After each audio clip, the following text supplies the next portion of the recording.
અજમેર ઉર્સમાં હાજરી આપી પરત ફરતા પરિવારને અંકલેશ્વરના બાકરોલ બ્રિજ નજીક અકસ્માતમાં 3 લોકોનો ઘટના સ્થળે જ કમકમાટી ભર્યા મોત નીપજ્યા હતા, જ્યારે 4 વ્યક્તિઓને ગંભીર ઇજાઓ થતાં સારવાર અર્થે ખસેડવામાં આવ્યા હતા. ભરૂચના અંકલેશ્વર પાસે નેશનલ હાઈવે નંબર 48 પર મુંબઈ જતા બાકરોલ બ્રિજ પાસે ગુજારો અકસ્માત સર્જાયો હતો. પરોઢે પૂરપાટ ઝડપે જતી અર્ટિગા કારને પાછળથી કોઈ વાહને ટક્કર મારતા કાર ટ્રક પાછળ ધડાકાભેર ભટકાઈ હતી. અજમેરમાં ઉર્સની ઉજવણી કરીને પરત મુંબઈના પાલઘર ખાતે જતા પરિવારને અકસ્માત નડ્યો હતો, જેમાં પરિવારના 7 પૈકી 3ના ઘટના સ્થળે જ કરુણ મોત નીપજ્યા હતા. 108 એમ્બ્યુલન્સ, ક્રેન અને ફાયર વિભાગની મદદથી રેસ્ક્યુ કરી 4 ઇજાગ્રસ્તોને બહાર કાઢી ભરૂચ સિવિલ હોસ્પિટલમાં સારવાર અર્થે ખસેડાયા હતા, જ્યાંથી ઇજાગ્રસ્તોને ભરૂચની ખાનગી હોસ્પિટલમાં લઈ જવામાં આવ્યા છે. ઘટનાને પગલે લાંબો ટ્રાફિક જામ સર્જાયો હતો. પાનોલી પોલીસે ઘટના સ્થળે પહોંચી કાર્યવાહી હાથ ધરી હતી.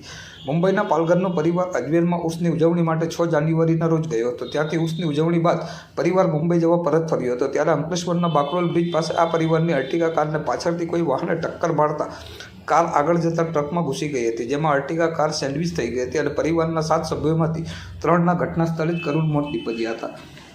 આ અકસ્માતમાં તાહિર શેખ ઉંમર વર્ષ 32, આર્યન ચોગલે ઉંમર વર્ષ 23 તેમજ મુદસ્સરન જાટ ઉંમર વર્ષ 25ના મોત નીપજ્યા છે, જ્યારે અન્ય 4 ઇજાગ્રસ્તોને ભરૂચની સિવિલ હોસ્પિટલ પરથી ખાનગી હોસ્પિટલમાં સારવાર અર્થે ખસેડવામાં આવ્યા છે. આ સમગ્ર મામલાની તપાસ પાનોલી પોલીસ ચલાવી રહી છે.